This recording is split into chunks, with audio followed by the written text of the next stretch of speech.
ዕለት 9 ታኅሳስ በስመ አብ ወወልድ ወመንፈስ ቅዱስ አሐዱ አምላክ። ዕለት 9 ታኅሳስ በዛ ዕለት እዚኣ ብዘይ ምኽዓውደም ሰማዕት ዝኾነ ተኣማኒ ኣቦ ኣባ በኣሚን ዓረፈ።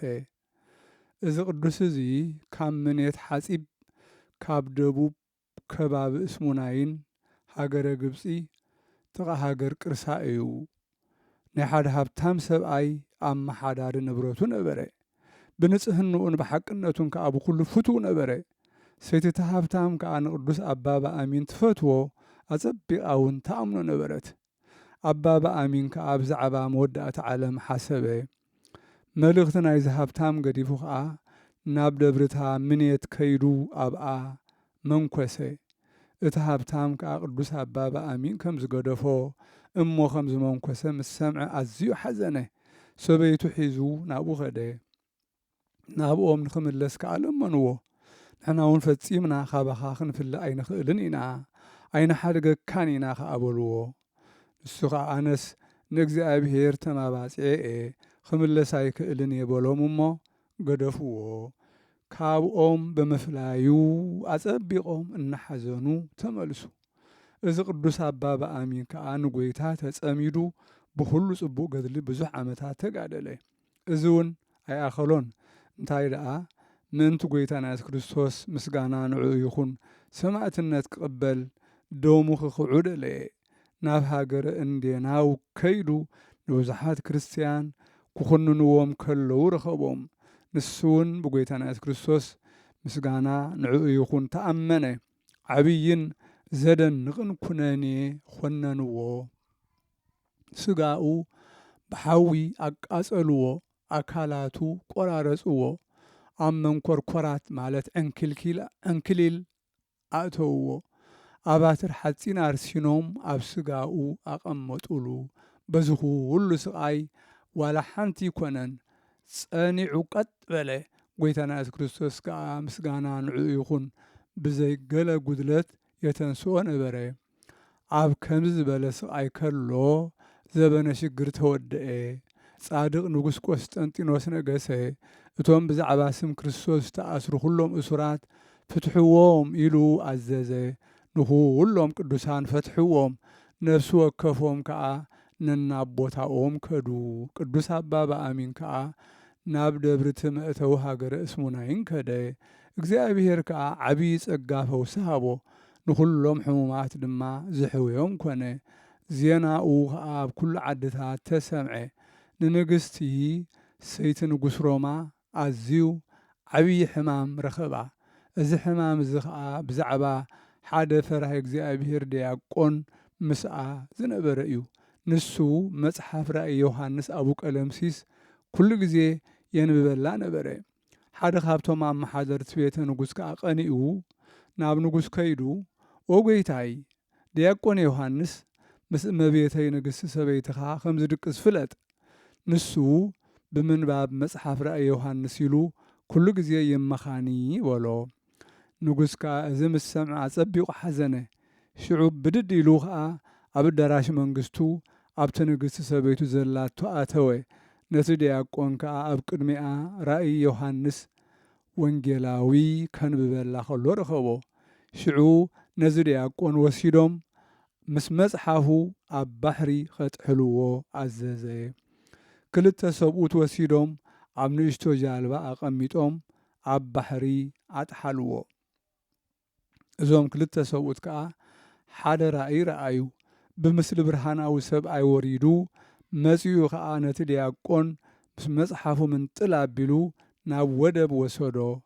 ነዚ ምስ ረአዩ ከዓ ኣዝዮም ተደነቑ። ናብ ኣባይቶም ከዱ። ንንጉስ ከዓ እቲ ዝረአይዎ ነገርዎ። እታ ንግሥቲ ከዓ ነቲ ዲያቆን ዝገበርዎ ምስ ረአየት ኣጸቢቓ ሓዘነት። ሕማም እውን ኣዝዩ በርትዓ።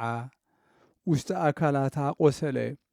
በዚ ሕማም እዚ 15 ዓመት ነበረት። ብዙሓት ሓኻይም ናብኣ መጹ፣ ግናኸ ከሕውይዋ ኣይከኣሉን። ካብቶም ፈላጣት ሓደ ኣማኸራ ኣብ ሃገረ ግብፂ ናብ ዘለዉ ቅዱሳን ተትኸድስ ካብ ሕማምኪ መሓወኺ በላ። ሽዑ ተንስአት።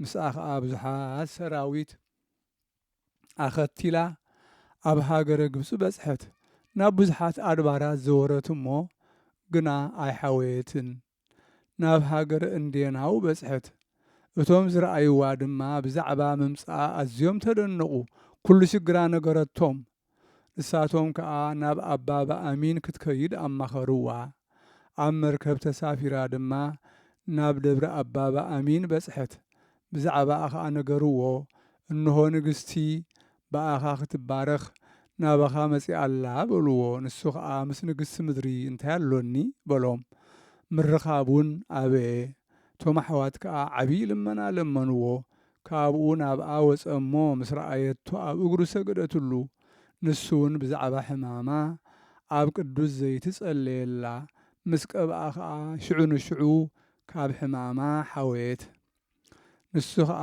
ኣስተውዕሊ እዚ ሕማም ብዛዕባ እቲ ዲያቆን ንጉስ ናብ ባሕሪ ዝደርበየ እዩ በፂሕኩ ዘሎ በላ ንሱ ክሳብ ሎሚ ብህይወት ኣሎ ንሱ ኣብ ማእከል ባሕሪ ኣብ ሓደ ወደብ ይነብር ኣሎ መጽሓፍ ራእይ ዮሃንስ ኣቡ ቀለምሲስ ከዓ ምስኡሎ በላ እዛ ንግስቲ ነዚ ምስ ሰምዐት ኣጸቢቓ ተደነቐት ንጐይታና ከዓ ኣመስገነቶ ብዛዕባ ህይወት እቲ ዲያቆን ዓብዪ ሓጐስ ተሓጐሰት ነባ በኣሚን ከዓ ብዙሕ ገንዘብን ገጸ በረኸትን ኣቕረበትሉ ንሱ ግና ብዘይካ ንዋየ ቅድሳት ጻሕሊ ጽዋእን ናይ ወርቂ መሳቕልን ካልእ ዋላ ሓንቲ ኣይወሰደን ካብኡ እውን እግዚኣብሔር እናመስገነቶ ናብ ሃገራ ሮማ ተመልሰት ንሰብኣያ ንጉስ ከዓ እቲ ኣብኣ ዝኾነ ኩሉ ነገረቶ ቅዱስ ኣባ በኣሚን ድማ ብዛዕባ እቲ ናብ ባሕሪ ዝደርብኻዮ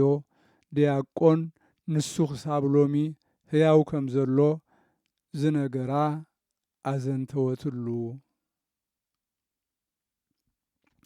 ንጉስ እዚ ምስ ሰምዓ ጸቢቑ ተደነቐ ሽዑ ናብታ ወደብ ልኡኻት ሰደደ ነዚ ዲያቆን ከዓ መጽሓፍ ራእይ ዮሃንስ እውን ምስኡ ብህይወቱ ረኸብዎ ተመሊሶም ከዓ ንንጉስ ነገርዎ ደጊሙ ድማ ናብኡ ክመጽእ እናለመነ ልኡኻት ሰደደሉ ንሱ ከዓ መጽአ ናብ ንጉስ ከዓ ኣብጽሕዎ ንጉስ ከዓ ምስ ረኣዮ ዓብዪ ሓጐስ ተሓጐሰ ኣብ እግሩ ሰጊዱ ድማ ኣባኻ ዝፈጸምክዎ በደለይ ሕደገለይ ይቕረበለለይ በሎ ንሱ እውን እግዚኣብሔር ንኹልና ኣበሳና ይቕረ ይበለልና በሎ ድሕሪዚ እቲ ዲያቆን ኣብ ሃገረ ሮማ ሊቀ ጳጳሳት ተሾመ መጽሓፍ ራእየ ዮሃንስ ኣቡ ቀለምሲስ ከዓ ተርጎመ ቅዱስ ኣባ በኣሚን ከዓ ለይትን መዓልትን ብዘይ ምቁራጽ ይጋደል ነበረ ኣብቲ ጥቓ ደብሩ ሓደ ጻድቕ ኤጲስቆጶስ ነበረ ኣብ ሓደ ናይ ሰማዕታት ደብሪ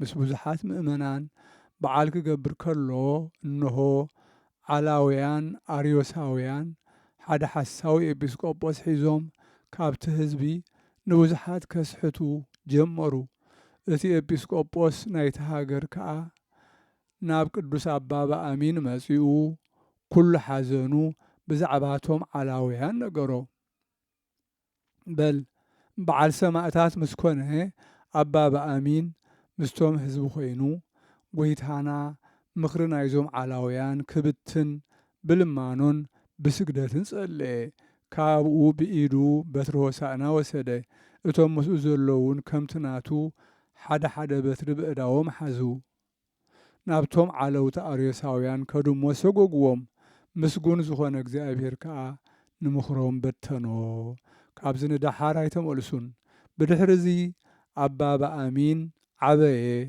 ሸምገለውን ናይ ሞት ሕማም ከዓ ሓመመ ነቶም ኣሕዋት ኣከቦም ኣጸናንዖም ዕድሚኡ ኣኺሉ ናብ እግዚኣብሔር ከም ዝኸይድ ነገሮም እቶም ኣሕዋት ድማ ካብኦም ብምፍላዩ ሓዘኑ ካብኡ ኣዕረፈ እሞ ጽቡቕ ገይሮም ገኒዞም ከምቲ ዝግባእ ብጸሎትን ብማህሌትን ቀበርዎ ስጋኡ ከዓ ብቕኑዕ ሃይማኖት ናብኡ ንዝመጽእ ዝኾነ ዝፍውስ ዘሕዊ ኾነ በረኸቱ ምሳና ትኹን ዘለዓለም ዓለም ኣሜን ሰላም ለከ በኣሚን ስኩብ በኣራተ ሐጺን ልሁብ ለእጓለማውታ ቀዋሚ ወለማአስብ ወሰላም ለእለ ምስሌከ በቤተ መከራ ወጻህብ በእንተ ክርስቶስ ሙቁሃን ህዝብ ሰላም ንዓኻ በአሚን ስኩብ እስተጋደመ ማለት እዩ